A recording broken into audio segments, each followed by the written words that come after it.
Ela carrega um dos testemunhos mais fortes da nossa geração. Uma mulher marcada pela dor, mas levantada pelo propósito de Deus. Pastora, mãe, avó, uma voz que fala com autoridade sobre como é viver perdida e ser transformada em Cristo. Eleita vereadora, está entre uma das mais votadas na cidade de São Paulo, atuando com coragem em causas sociais e projetos que defendem a vida das mulheres. Exemplo de perseverança, superação e principalmente fé.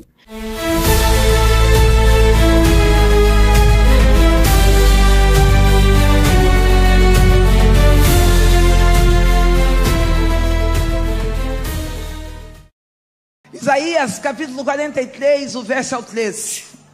Para você que trouxe a escritura, abra. Para quem não trouxe, pode ver no celular, no iPad, enfim, eu vou ler.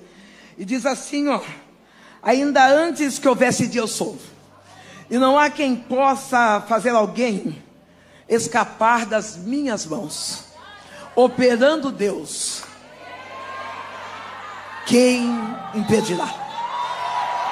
Eu quero que você olhe para a tua amiga e diga: o operar de Deus está chegando na tua casa. Quando eu comer, aleluia, se é para Jesus tem palmas, se é para Jesus tem glórias, se é para Jesus, a bênção de Deus está sendo derramada. Quando nós começamos a ler o livro de Isaías, o livro do profeta messiânico, o homem que teve a responsabilidade de anunciar a vinda do Messias.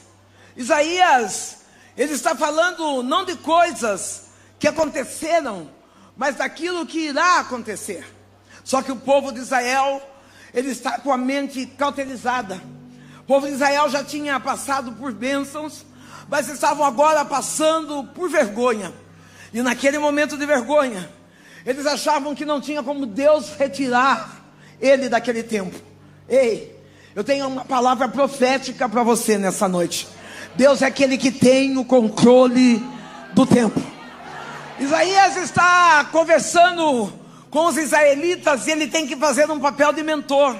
Ele tem que trazer à existência uma das qualificações daquilo que o nosso Deus é. E aí nós vemos como epígrafo no capítulo 43 escrito: só Deus resgata a Israel. Ei, querida, eu quero dizer nessa noite que não importa qual o fim do túnel que você esteja, o Deus de resgate escolheu esta casa, escolheu esse lugar, escolheu esse momento para dizer: eu sou o Deus de resgate. Foi assim que ele teve um encontro comigo. Eu sou Sandra Alves, nascida no interior de São Paulo.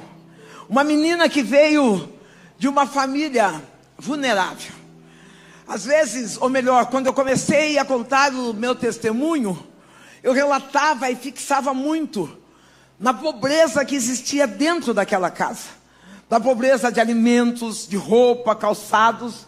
Mas depois, quando eu fui vendo as escrituras, eu entendi que o que faltava na minha casa não era roupa.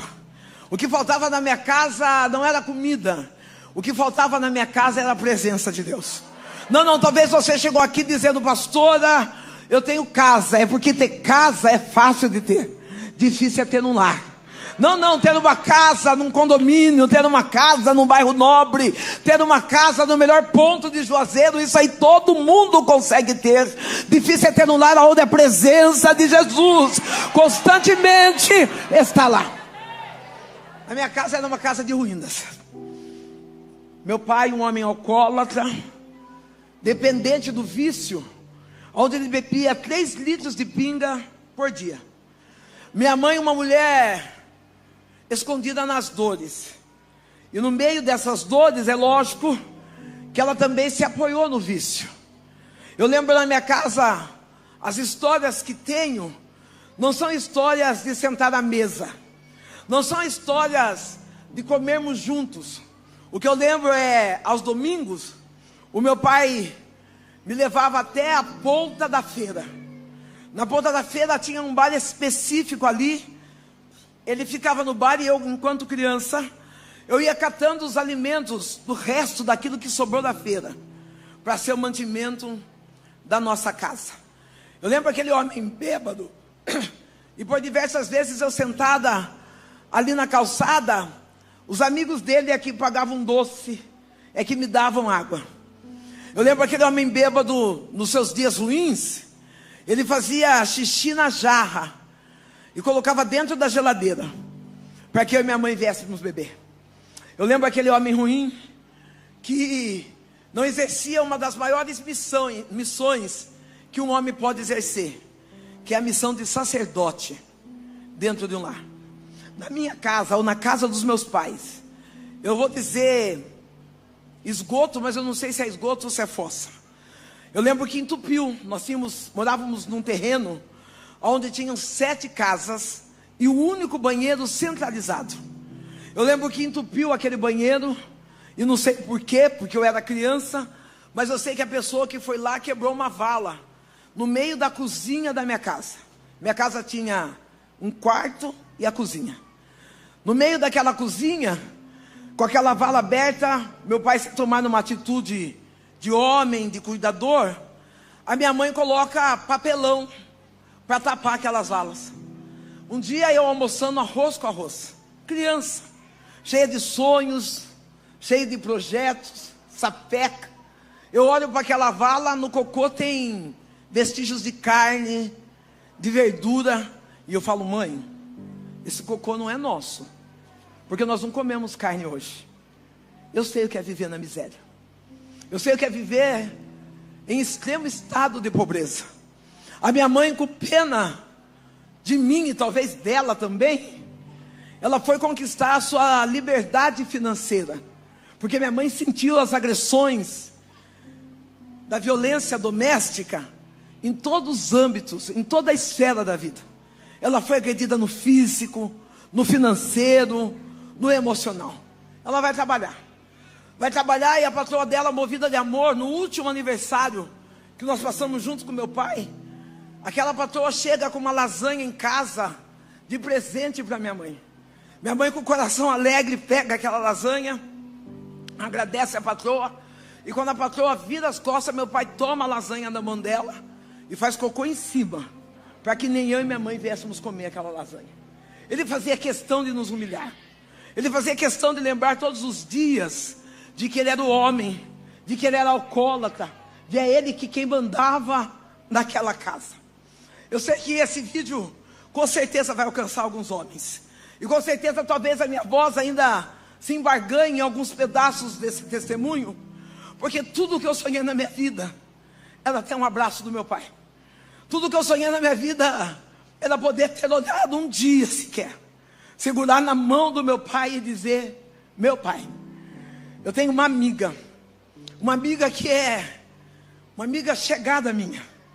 Eu lembro que quando nós íamos para a escola, o pai dela, dono do mercado daquele bairro, ele chegava e ficava esperando elas com os braços abertos e dizia: minha menina. E quando eu chegava em casa, o que me esperava era paulada, era farda de marmelo, era louça para lavar. Aquele homem colocava as filhas nos pés e começava a andar, passear com as filhas na rua. E eu falava assim: quando será que meu pai vai fazer isso para mim? Quantas vezes me aproximei do meu pai, mas o meu pai, através do alcoolismo, ele esqueceu quem ele era. Aquele homem, vendo a minha instabilidade como criança, vendo as minhas emoções, aonde eu tinha um déficit, eu necessitava de palavras de afirmação para saber quem eu era. Ei, mulher, eu estou falando de uma criança, mas aqui eu estou tendo espaço para falar com uma mulher. Você não precisa que ninguém reconheça que você é linda. Você é linda. Você não precisa que ninguém reconheça que você é inteligente. Você é inteligente. Ei, para com essa dependência de elogios dos outros para saber quem você é. Porque se você não sabe quem você é, não é os outros que vão ditar aquilo que você é.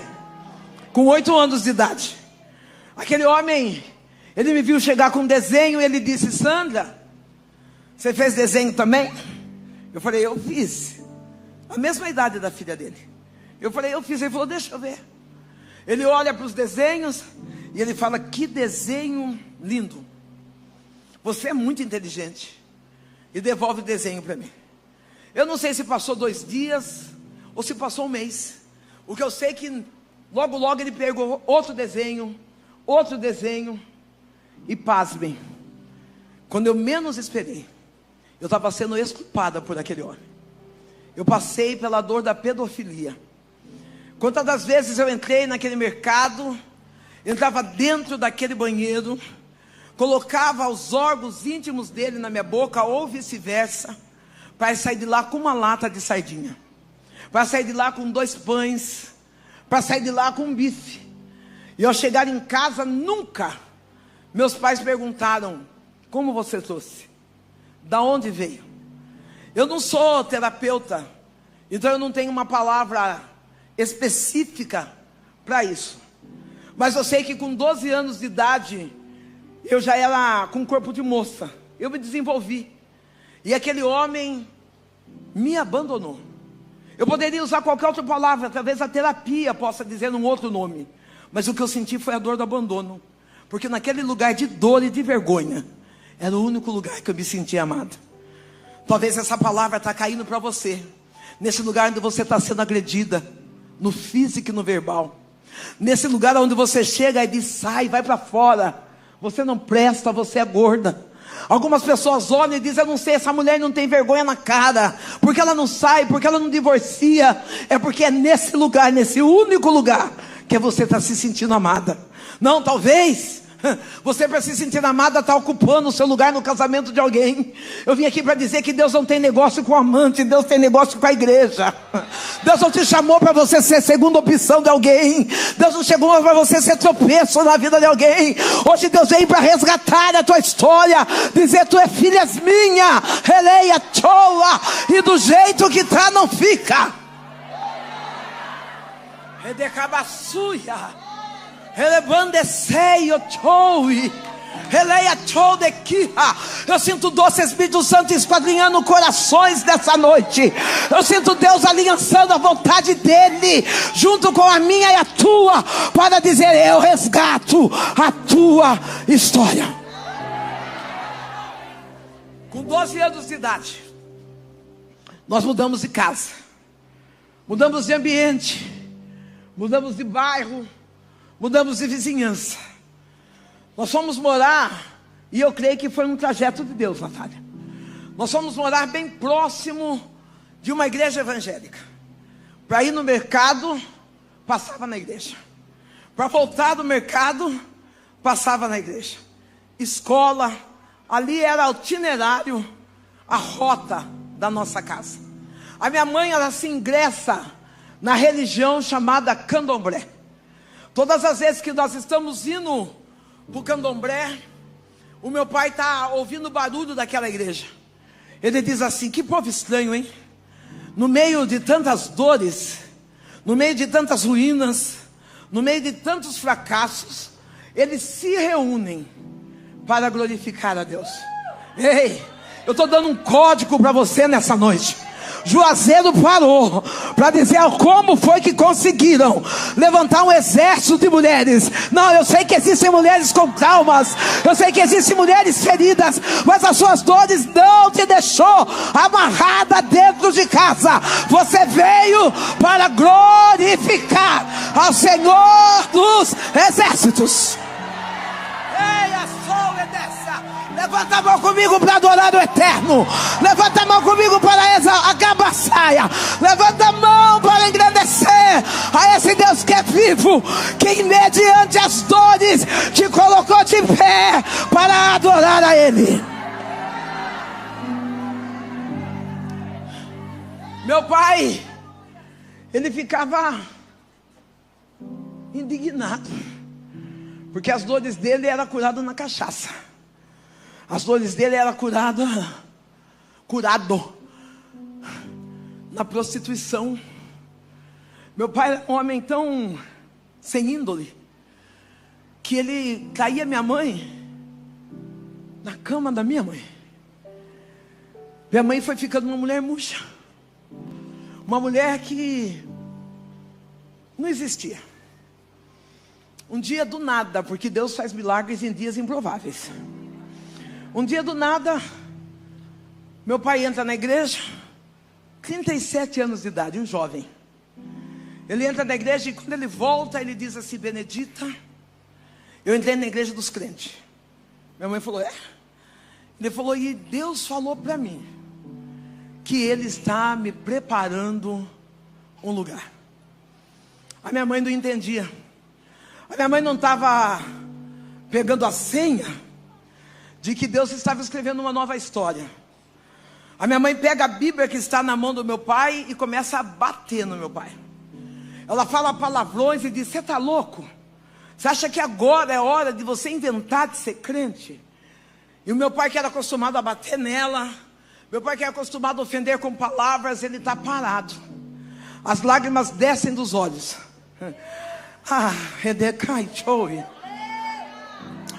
E ele olha: Benedita, eu encontrei uma paz tão grande, e nada e ninguém vai tirar a minha paz. Ei, eu já estou profetizando para você na noite de hoje. Nada e ninguém vai tirar a tua paz. Não, esse congresso não é apenas um avivamento. Esse congresso não é apenas um oba-oba. Esse encontro não é um encontro de Luluzinha, mas é encontro de mulheres que encontrou o equilíbrio do eterno. Ei, a saia, e que tem convicção de que nada e ninguém vai tirar a paz. Só fica de pé, querida. Calma, muita calma. A senhora, você é muito novinha. A senhora de óculos, fica de pé. Yes. Ele vai a de kiha. Ele mandou de faio chei que ni refaça. Enquanto eu prego a respeito de paz, o Deus Todo-Poderoso vem visitar o teu coração. Ele manda saia choi, rebaia chou de kiha. Eu vejo Deus te abraçando e dizendo: descansa, porque sou eu, Deus, que cuido de ti. Obadacando, raia saia choi. É certo que às vezes as decepções, é certo que às vezes o desespero bate, e tu diz: Senhor, quem falará por mim? Quem irá me defender dessa guerra? O Eterno diz: descansa, porque eu sou teu marido. Eu luto em teu favor, diz o Senhor dos Exércitos. Ele manda só a baia chai, que bia saia choi, ele choi de dasse. A minha mãe disse: você vai embora. Meu pai, calmo, sem agressão, ele começa a arrumar as malas, e eu, como criança, embora não tivesse um pai presente, mas não era meu pai, é o que eu tinha. A minha mãe de dó, ela diz: você dorme aqui hoje, mas amanhã ele vai embora.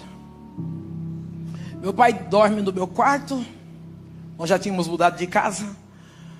Eu durmo no quarto com a minha mãe. E de madrugada minha mãe contava que ela sentiu uma indisposição, um calafrio, um negócio esquisito.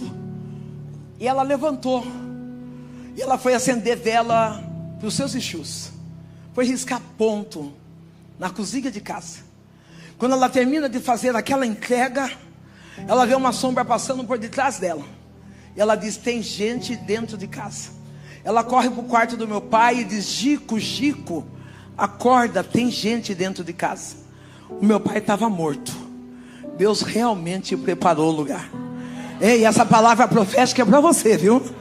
Você está dizendo que não vai dar tempo de Deus salvar teu marido, não vai dar tempo de Deus salvar teu filho. Ele me trouxe aqui nessa noite para dizer: eu sou fiel, e se eu prometi, eu vou cumprir. A tua casa está debaixo de uma promessa. Quando Deus fala, Ele não fala para animar o nosso ego, Ele não fala para animar a nossa alma, Ele fala porque Ele é fiel para cumprir com as suas promessas. Meu pai morreu. Ficou eu e minha mãe, perdida nas dores, nas emoções, nos fracassos. Minha mãe não sabia E a gente não sabe mesmo oferecer amor quando nunca recebemos amor. A gente não sabe. A gente não sabe oferecer carinho quando nunca recebemos carinho. Minha mãe era calada, uma mulher determinada, uma mulher decisiva. Eu lembro que das maiorias das vezes em que eu fracassei, porque eu fracassei, não fracassei pouco. Com 12 anos eu já era, às vezes eu falo que eu era prostituta, mas aí eu acho que seria rebaixar demais as prostitutas, porque a maioria das prostitutas, elas vendem o corpo para se manter. Eu fazia por nojo de mim, eu fazia por raiva, eu fazia por afrontar a perda e a dor que aquele pedófilo fez comigo. Eu era uma menina bruta. Eu batia na minha mãe, cuspia na cara dela, falava palavrões pesados. Talvez você vai dizer: pastora Sandra, por que você era assim? Porque foi isso que eu aprendi dentro da minha casa. Talvez essa menina sua, ou talvez você mesmo: eu não entendo, tem hora que me dá uma raiva, e eu falo umas coisas que ninguém merece ouvir, tem hora que me dá uma revolta. Você não é culpado, foi você que aprendeu assim. Deus vai ressignificar a tua história hoje.